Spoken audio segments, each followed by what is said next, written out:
Assalamualaikum warahmatullahi wabarakatuh. Islam dan globalisasi.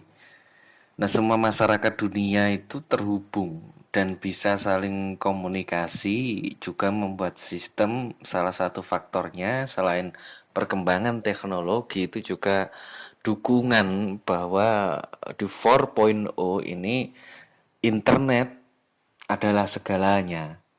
Digital menyelesaikan semuanya, sehingga komunikasi lebih mudah untuk dijalankan tanpa kemudian membutuhkan elemen lain seperti transportasi di era-era 80-an saat kita harus menulis secari kertas, kemudian mengirimkannya paling cepat sampai 1 minggu melalui kantor pos. Nah, sekarang semua bisa dilakukan dengan WA dan Messenger lain sebagainya. Nah, di sini Islam bukan hanya keyakinan, tapi nilai yang bisa melebur terwujud dalam bentuk akhlak dan kepribadian. Jadi, Islam dan globalisasi tidak hanya membentuk sebuah sistem secara teknologi, sarpras komunikasi, tetapi kemudian akan juga membentuk kepribadian, perilaku, pergeseran budaya, dan semacamnya. Nah, ini perlunya sebagai dasar nilai sehingga orang punya hulu dan hilir dalam di tengah perkembangan teknologi dan globalisasi yang semakin cepat, sehingga orang itu tidak gampang terbawa arus bahasanya. Maka perlu prinsip, perlu nilai, perlu standar dalam menentukan tujuan hidupnya. Nah, ini yang penting dia mengawali ini. Nah, seberapa besar kemudian Islam di India, Cina, dan Amerika sebagai patokan ukuran negara terbesar penduduknya, bagian dari negara-negara yang besar penduduknya. India ada 195 juta muslim, Cina ada 28 juta, dan Amerika sekitar 4 juta. Ini menunjukkan bahwa Islam diterima baik di semua negara. Bahkan informasi penelitian terbaru di Amerika, perkembangan muslim lebih cepat dibanding perkembangan teman-teman dari Yahudi. Nah, ini ada hal yang menarik. Tetapi juga di tengah globalisasi ini ada tantangan yang tidak kalah besar, yaitu fobia Islam, sehingga ketakutan berlebih terhadap Islam karena adanya radikalis-radikalis seperti ISIS, Al-Qaeda, JI, dan lain-lain. Nah, ini perlu kemudian dicermati. Termasuk faham-faham seperti Islamisme, sebuah proses pemaksaan terhadap agama Islam, tetapi tanpa kekerasan. Jadi Islamisme itu pemaksaan Islam tanpa kekerasan.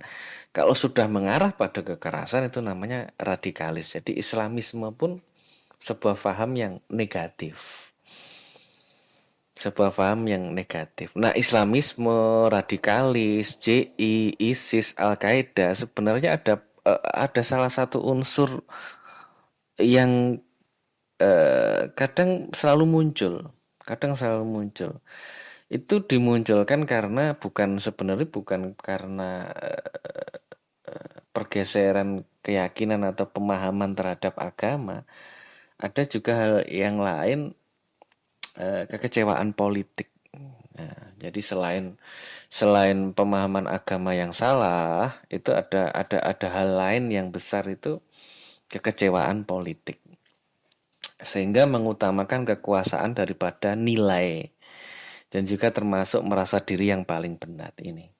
Maka tunjukkan Islam bagi kita punya PR besar, tanggung jawab besar, yaitu menunjukkan Islam yang punya peran besar untuk kebermanfaatan manusia dan dunia tanpa pengecualian. Poinnya itu, garis bawahnya itu, tanpa pengecualian. Maka tidak bisa dipisahkan, Islam dan globalisasi itu tidak bisa dipisahkan. Solusinya yaitu mencari jamaah yang benar. Kalau penjual minyak wangi, temenan sama penjual minyak wangi, ikut bau wangi. Nah, kalau temenan sama yang penjual alkohol ikut bau alkohol. Nah, ini konsep sederhananya cari jamaah yang benar sehingga teman-teman bisa milah mana yang radikal, mana yang moderat, mana yang liberal. Gitu ya. Jadi kalau mengucapkan selamat ulang tahun bagi sesama non-muslim atau bagi kepada non-muslim boleh atau tidak? Kalau saya boleh, karena itu kemanusiaan mengucapkan selamat ulang tahun, menerima kue itu boleh, boleh. Kalau mengucapkan selamat Natal, menurut saya, walaupun itu apa pro kontra, kalau menurut saya tetap boleh, tetap enggak masalah mengucapkan selamat hari Natal dengan niat menyambung kerukunan antar umat beragama. Yang tidak boleh itu kita mengikuti prosesi ritual keagamaan orang lain. Nah, itu yang kalau saya seperti itu. Jadi bisa membedakan mana radikal, mana moderat dan liberal. Mencari jamaah yang benar karena kita itu sudah sepakat untuk komitmen menjalankan negara kesatuan Republik Indonesia dengan dasar Pancasila yang tidak bertentangan dengan agama. Nah, itu yang harus dijaga founding father-nya. Nah, ini yang kedua, inovatif. Seperti pakai LCD dalam belajar dan semacamnya. Inovatif dan memudahkan. Jadi tidak hanya sekedar inovatif tapi kemudian memberatkan. Zoom itu paketannya berat, kadang suaranya terputus-putus. Nah, YouTube kadang bisa sambil tidur belajarnya. Nah, beberapa hal ini yang penting ya fokus, niat dan semacamnya. Nah, yang berikutnya adalah Islam dan globalisasi. Didiklah anakmu sesuai zamannya karena mereka hidup bukan di zamanmu. Ini Ali bin Abi Thalib. Benar. Kemudian di era ini tidak bisa dilarang TV, tidak bisa kemudian dilarang naik motor, tidak bisa dilarang pegang HP, itu tidak bisa. Nah, jangan sampai kemudian sholat itu menjadi problem. Itu juga hal-hal yang harus ditekankan. Jangan sampai orang tua itu menjadi problem. Jangan sampai sholat menjadi problem. Anak kecil daripada di rumah main HP diajak jamaah di masjid. Itu lebih baik daripada anak di rumah main HP, orang tuanya ke masjid, anak dilarang ke masjid karena di masjid nanti ditakutkan ramai, membuat kebisingan. Nah, itu pikiran anak, sholat akan menjadi problem. Di pikiran anak tertanam, oh ternyata sholat di masjid itu jadi problem buat saya karena saya membuat kebisingan. Nah, hal-hal itu yang harus benar-benar difahami oleh seorang orang tua. Kemudian anak dilarang nonton TV, anak dilarang main HP, tapi malah walaupun kita rajin beribadah ya, tapi malah anak akan belajar itu dari orang lain yang tidak sholat, tapi dia ngajarin naik motor, dia ngajarin TV, dia ngajarin HP. Anak itu malah merasa lekat bukan pada orang tua, bukan kepada kita sebagai kakak, tapi malah lekat kepada orang lain yang tidak sholat. Sehingga dia malah lebih bisa menerima pendapat apapun dari orang itu karena dia memberikan fasilitas lebih dibanding kita. Nah, inilah bagaimana didiklah anakmu sesuai zamannya karena mereka hidup bukan di zamanmu.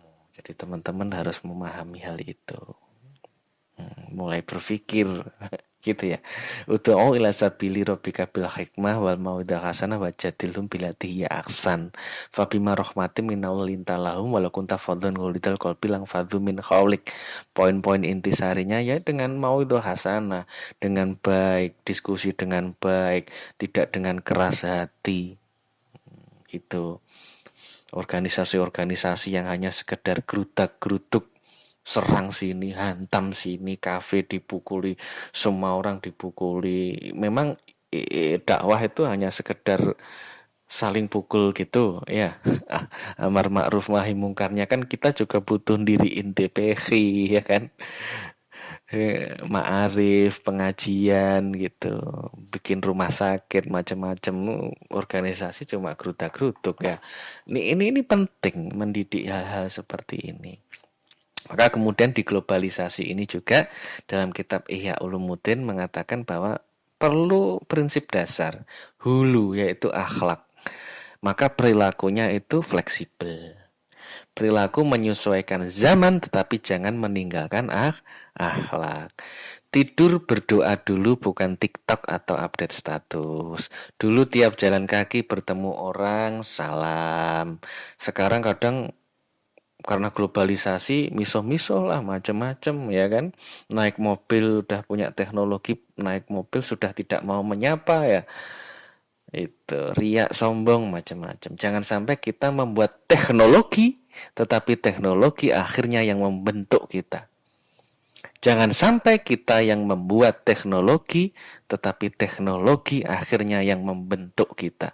Nah, ini bisa dipakai status WA. Nah, kuatkan akhlak dengan Islam di era globalisasi. Nah, sekarang pertanyaannya adalah menurut teman-teman hal-hal lain yang sifatnya liberal, radikal, moderat yang sering kita lihat di sekitar kita itu kayak apa dan yang perlu dibenahi apanya. Kemudian yang berikutnya, Islam dan globalisasi. Nah, teman-teman bagaimana? Apakah teman-teman sekarang itu lebih memperhatikan status dan tanggal lahirnya artis-artis K-pop, ya kan, makanan kesukaannya apa, kesibukan hariannya apa, atau teman-teman sekarang sudah melupakan tanggal lahirnya ibunya teman-teman, apa makanan kesukaannya ibu teman-teman, kapan terakhir kali teman-teman itu beliin makanan kesukaan buat ibu. Bayangkan tuh ibu kita itu sering tuh masakin yang enak-enak kesukaan kita, lalu kita kapan malah kita ngingetnya K-pop macam-macam. Nah, ini Islam dan globalisasi, hulunya adalah akhlak. Nah, dua pertanyaan itu silakan teman-teman jawab. Nah, kira-kira sejauh mana teman-teman berperilaku akhlak teman-teman untuk ibu lah, untuk keluarga, untuk masyarakat sampai saat ini yang perlu teman-teman koreksi apa dan perlu diperbaiki. Oke, assalamualaikum warahmatullahi wabarakatuh.